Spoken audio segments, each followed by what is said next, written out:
Assalamualaikum warahmatullahi wabarakatuh. Saya Nifo Ahmadiyah Sanal Helmi dari Politeknik Ahli Usaha Perikanan, peserta podcast Fokri Games 2020 akan mengangkat tema rebranding dakwah kampus. Apa itu? Langsung saja check this out.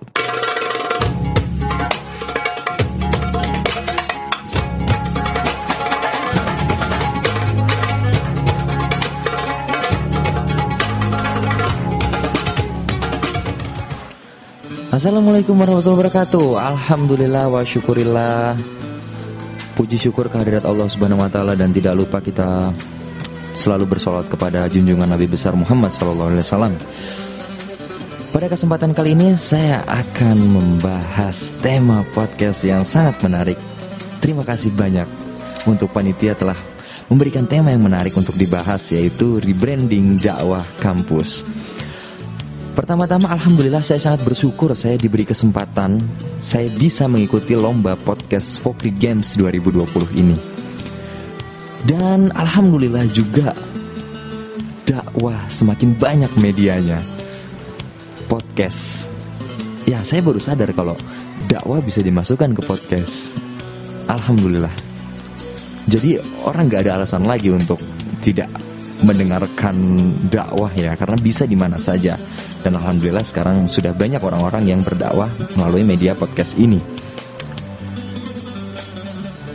Tema yang sangat menarik, rebranding dakwah kampus. Biasanya orang-orang yang berdakwah di kampus itu selalu dikatain. Ini biasanya ada. Kayak sok suci lu, atau sok alim lu, banyak yang lainnya. Atau orang-orang yang di masjid, biasanya yang cupu-cupu. Itu ada, biasanya ada yang kayak gitu. Nah, tujuan dari rebranding dakwah di kampus ini adalah kita jangan sampai kita bisa dikatakan seperti itu, jangan sampai. Artinya, jangan kita memberikan orang-orang di luar sana untuk ada celah, untuk ngatain kita. Maka diperlukan rebranding. Maksudnya apa? Kita rubah mindset orang-orang mengenai orang-orang yang berdakwah itu biasanya yang cupu-cupu atau apa. Itu kita rubah jadi, wah, orang yang dakwah tuh bisa keren kok. Orang yang berdakwah tuh bisa kece kok. Gitu. Orang yang terkenal di kampus ternyata sering ke masjid. Wah, orang yang di kampus jago olahraga terkenal ternyata sering di masjid. Ternyata dia sering mengingatkan kebaikan. Maka kita hilangkan image cupu, kita hilangkan image sok alim, kita hilangkan image sok suci dari orang-orang yang sering berdakwah, terutama di kampus.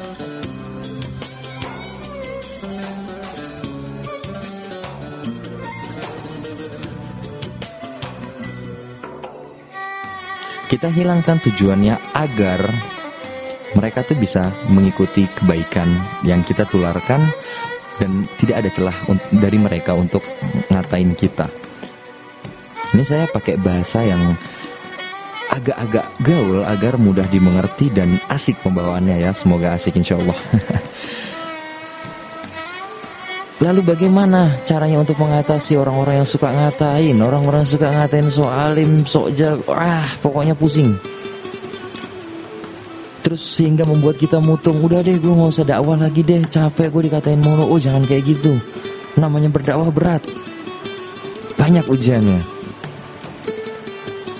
Berdakwah di kampus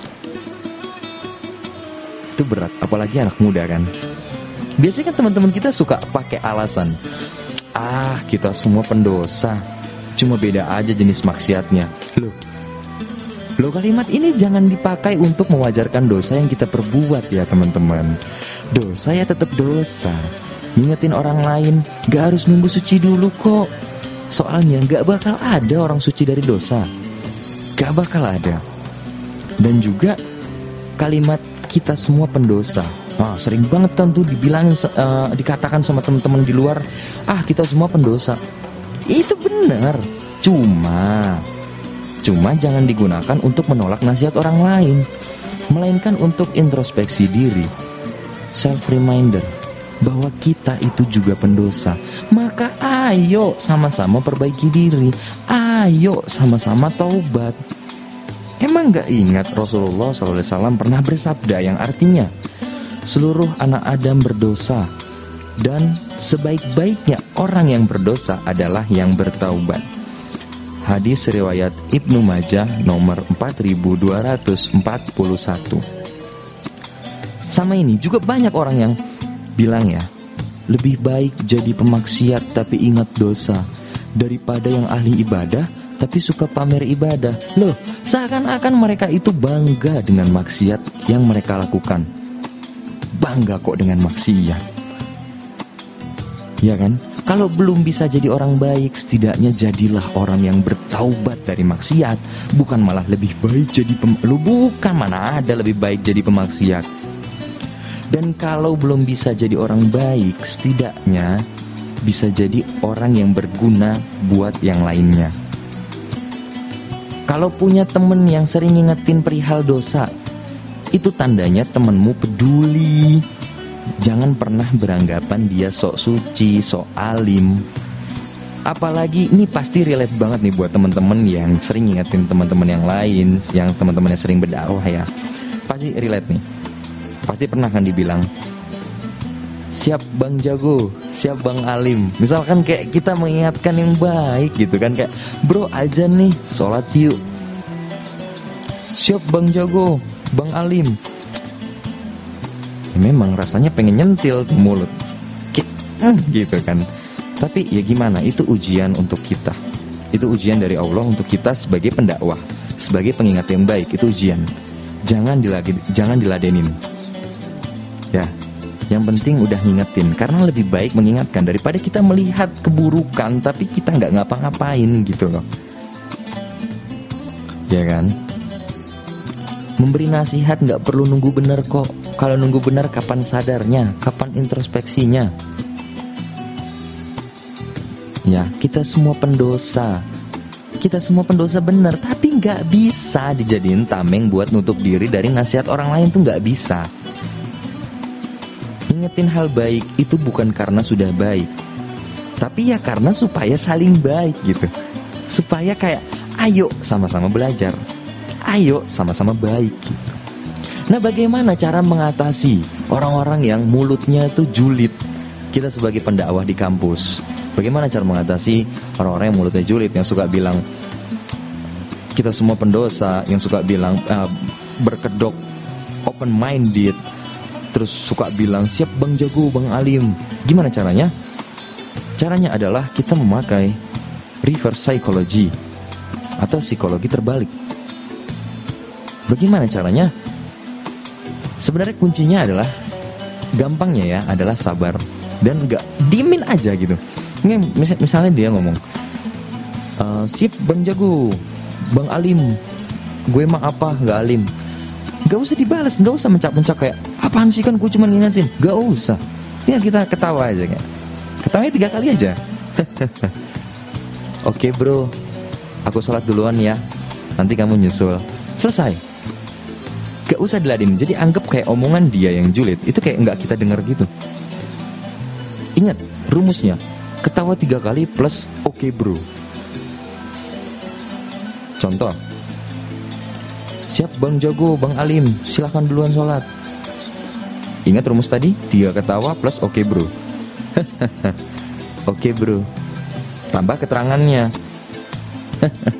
Oke bro, aku sholat duluan ya. Gampang, nanti kita udah sholat, dia akan ngerasa gak enak. Aduh, gua tadi apaan sih siap bang jago, orang dia bener kok ngingetin, caranya bener kok, gak maksa, gak menggurui. Gitu kan. Kan orang tuh biasanya sebel dikasih tahu karena merasa digurui apa. Kita berusaha jadi teman. Itu sangat penting, bedanya menggurui dan jadi teman. Kalau jadi guru itu kan, guru itu pengen muridnya pinter. Kalau jadi teman, ayo sama-sama pinter. Gitu bedanya teman-teman. Jadi jadilah teman, karena seumuran kan biasanya masa umuran mana bisa sih dikasih tahu. Ayo dirangkul, ayo sama-sama. Itu baru bisa. Kayak gitu caranya teman-teman. Jadi dirangkul, ayo sama-sama, jangan malah digurui, makin bebal dia. Habib Munzir Al-Musawa pernah berkata, kembalilah kepada Allah meskipun kamu telah melakukan dosa 1000 kali. Yang artinya jangan merasa dosa gue udah banyak, ngapain. Jangan. Kalau bisa kembalilah ke jalan yang benar. Pernah ada yang bertanya sama Habib Husain Ja'far Hadar, Bib, kenapa saya berat sekali untuk ibadah? Mau sholat males, mau sedekah berat.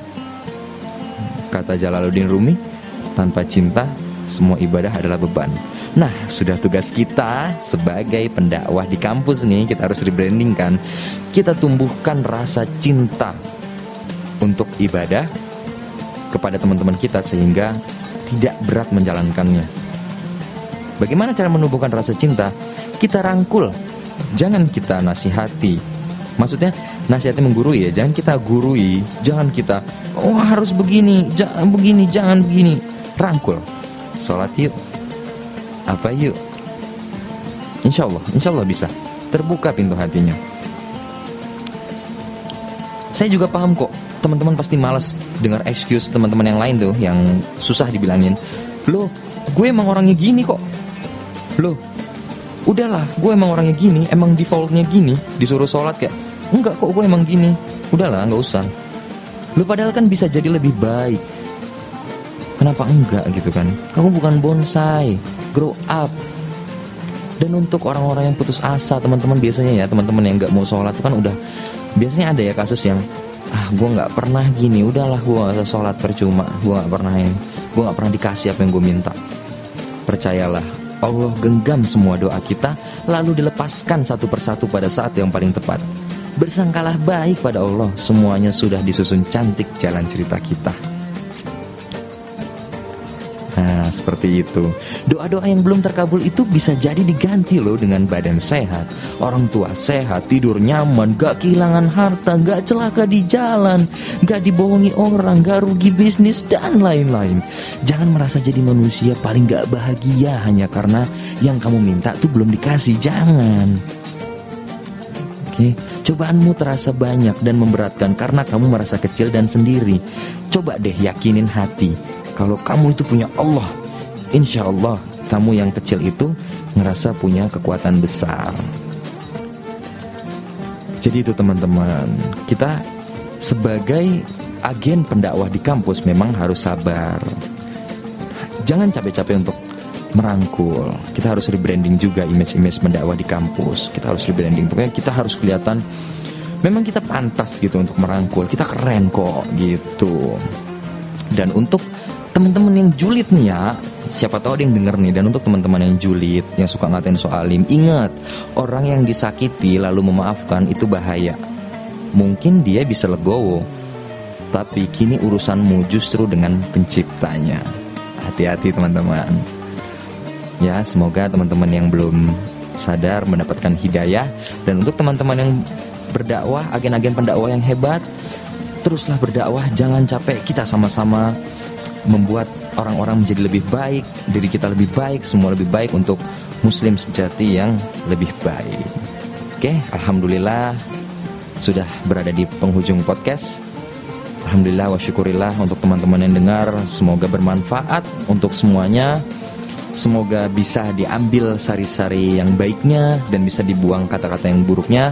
Saya mohon maaf bila ada kata-kata yang terlalu vulgar, bila ada kata-kata yang tidak pantas untuk didengar, ada yang menyakiti hati pendengar. Saya mohon maaf. Semoga bermanfaat. Akhir kata, wabillahi taufiq wal hidayah. Wassalamualaikum warahmatullahi wabarakatuh. Semoga hidup teman-teman selalu berwarna. And peace out.